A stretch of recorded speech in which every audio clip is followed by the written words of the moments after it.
ಕಾಲದಲ್ಲಿ ನಮ್ಮ ಪೂರ್ವಜರು ಅತ್ಯಾಚಾರ ಮಾಡಿದಂತ ಪಾಪಿಗಳಿಗೆ ಯಾವ ರೀತಿಯಾದಂತ ಶಿಕ್ಷೆಯನ್ನ ಕೊಡ್ತಾ ಇದ್ರು ಅಂತ ಗೊತ್ತಾ? ಮೊದಲಿಗೆ ಸೀತಾದೇವಿಯ ಮೇಲೆ ರಾವಣನ ಕೆಟ್ಟ ಕಣ್ಣು ಬಿತ್ತು ಅಂತ ಹೇಳಿ ರಾವಣನ ಇಡೀ ಸಾಮ್ರಾಜ್ಯವನ್ನ ಶ್ರೀರಾಮಚಂದ್ರ ಹಾಗೂ ಲಕ್ಷ್ಮಣ ಇಬ್ಬರೂ ಕೂಡ ಸೇರ್ಕೊಂಡು ಇಲ್ಲಿ ಸೀತೆಯ ಮೇಲೆ ಕೆಟ್ಟ ಕಣ್ಣು ಹಾಕಿದಂತ ರಾವಣನ ಸಾಮ್ರಾಜ್ಯವನ್ನೇ ನಾಶ ಮಾಡ್ತಾರೆ.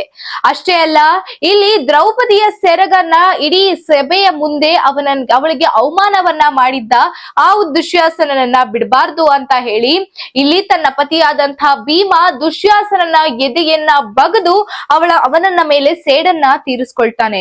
ದ್ರೌಪದಿಗೆ ಅವಮಾನ ಆಯ್ತು ಅಂತ ಹೇಳಿ ದುಶ್ಯಾಸನನ್ನ ಎದೆಯನ್ನೇ ಸೀಳಿದಂತ ಪತಿ ಭೀಮ ಆಗಿದ್ದ. ಅಷ್ಟೇ ಅಲ್ಲ, ಇಲ್ಲಿ ದುರ್ಯೋಧನ ದ್ರೌಪದಿಯ ತೊಡೆಯ ಮೇಲೆ ಕೈಯನ್ನ ಇಟ್ಟಿ ಒಂದೇ ಒಂದು ಏಟು ಹೊಡೆದಿದ್ದಕ್ಕೆ ಆ ರೀತಿ ತಮಾಷೆಯಾಗಿ ದ್ರೌಪದಿಯನ್ನ ಅವಮಾನ ಮಾಡಿದಂತಹ ದುರ್ಯೋಧನನಿಗೆ ಇಲ್ಲಿ ಭೀಮ ಏನ್ ಮಾಡಿದ ಅಂದ್ರೆ ಅದೇ ತೊಡೆಯ ಮೇಲೆ ಅಂದ್ರೆ ದುರ್ಯೋಧನನ ತೊಡೆಯ ಮೇಲೆ ತನ್ನ ಗದೆಯಿಂದ ಭೀಮ ಹೊಡೆದು ಇಲ್ಲಿ ದುರ್ಯೋಧನನ ಅಂತ್ಯವನ್ನ ಬಹಳ ಕ್ರೂರವಾಗಿ ಅವನನ್ನ ಕೊಲ್ಲುವ ಮೂಲಕ ಇಲ್ಲಿ ದ್ರೌಪದಿಗೆ ಆಗಿರುವಂತ ಅವಮಾನವನ್ನ ಕಡಿಮೆ ಮಾಡಿದ್ದು ಭೀಮ.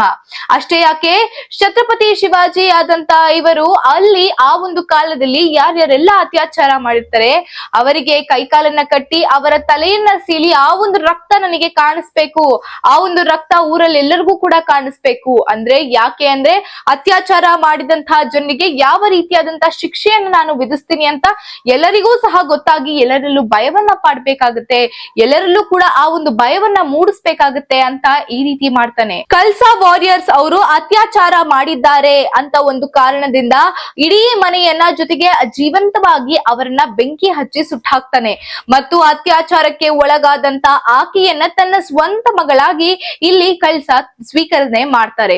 ಸೊ ಇದ್ರಲ್ಲಿ ನಾವು ಯೋಚನೆ ಮಾಡ್ಬೇಕಾಗಿರುವಂತ ಸಂಗತಿ ಏನು ಅಂತ ಅಂದ್ರೆ, ಕಾಲ ಮುಂದಕ್ಕುಳ್ಳಿದೆ, ಟೆಕ್ನಾಲಜಿ ಬೆಳವಣಿಗೆ ಆಗಿದೆ, ಕಾನ್ಸ್ಟಿಟ್ಯೂಷನ್ ಕೂಡ ಮುಂದೆ ಬಂದಿದೆ. ಆದ್ರೆ ಇಲ್ಲಿ ಅತ್ಯಾಚಾರ ಮಾಡಿದಂತ ಪಾಪಿಗಳಿಗೆ ಶಿಕ್ಷೆ ವಿಧಿಸುವಂತಹ ರೀತಿ ಏನಾದ್ರೂ ಬದಲಾವಣೆ ಆಗಿದೆಯಾ? ಇಲ್ಲ.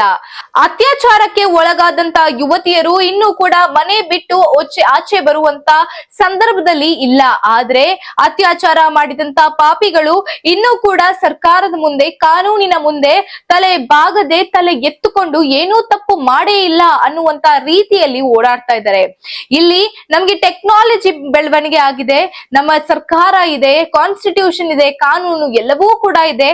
ಆದ್ರೂ ಕೂಡ ಅತ್ಯಾಚಾರ ಮಾಡಿದಂತ ಪಾಪಿಗಳು ಹೇಗೆ ಶಿಕ್ಷೆಯನ್ನ ವಿಧಿಸೋದಕ್ಕೆ ಯಾಕೆಷ್ಟು ತಡ ಆಗಿದೆ? ಪ್ರತಿದಿನ ಪ್ರತಿ ಕ್ಷಣ ಅತ್ಯಾಚಾರಕ್ಕೆ ಒಳಗಾಗ್ತಿರುವಂತ ಯುವತಿಯರು ತುಂಬಾ ಜನ ಇದ್ದಾರೆ. ಚಿಕ್ಕ ಮಕ್ಕಳಿಂದ ಹಿಡಿದು ವೃದ್ಧೆಯ ತನಕ ಕೂಡ ಇನ್ನ ಕೂಡ ಅತ್ಯಾಚಾರವನ್ನ ಅನುಭವಿಸ್ತಾ ಇದ್ದಾರೆ. ಹಾಗಿದ್ರೆ ಈ ಒಂದು ನೋವಿಗೆ ಪರಿಹಾರನೇ ಇಲ್ವಾ? ಪರಿಹಾರ ಇದ್ರೂ ಕೂಡ ಪರಿಹಾರವನ್ನಾಗಿ ಕೊಡೋದಕ್ಕಾಗ್ತಾ ಇಲ್ವಾ? ನಿಮ್ಮ ಅನಿಸಿಕೆ ಏನು? ನಮ್ಮ ಪೂರ್ವಜರು ತಿಳಿಸ್ಕೊಟ್ಟಿದ್ದಂತಹ ನೀತಿ ಕಥೆಗಳು, ನೀತಿ ಪಾಠಗಳು ನಾವು ಕಲಿತಾ ಇದೀವಾ ಅನ್ನೋದ್ರ ಬಗ್ಗೆ ನಾವಿಲ್ಲಿ ಯೋಚನೆ ಮಾಡ್ಲೇಬೇಕಾಗುತ್ತೆ. ಈ ಕುರಿತು ನಿಮ್ಮ ಅನಿಸಿಕೆ ಏನು ಅನ್ನೋದನ್ನ ಕಮೆಂಟ್ ಸೆಕ್ಷನ್ ಮೂಲಕ ತಿಳಿಸಿ ಹೇಳಿ. ಮತ್ತು ಇದೇ ರೀತಿಯಾದಂತ ಲೈವ್ ಅಪ್ಡೇಟ್ಸ್ ಗಾಗಿ ಸಾರ್ವಭೌಮ ಟಿವಿಯನ್ನ ಫಾಲೋ ಮಾಡಿ ಮತ್ತು ಸಬ್ಸ್ಕ್ರೈಬ್ ಮಾಡಿ. ಧನ್ಯವಾದಗಳು. ನಾನು ನಿಮ್ಮ ಮೇಘನಾ.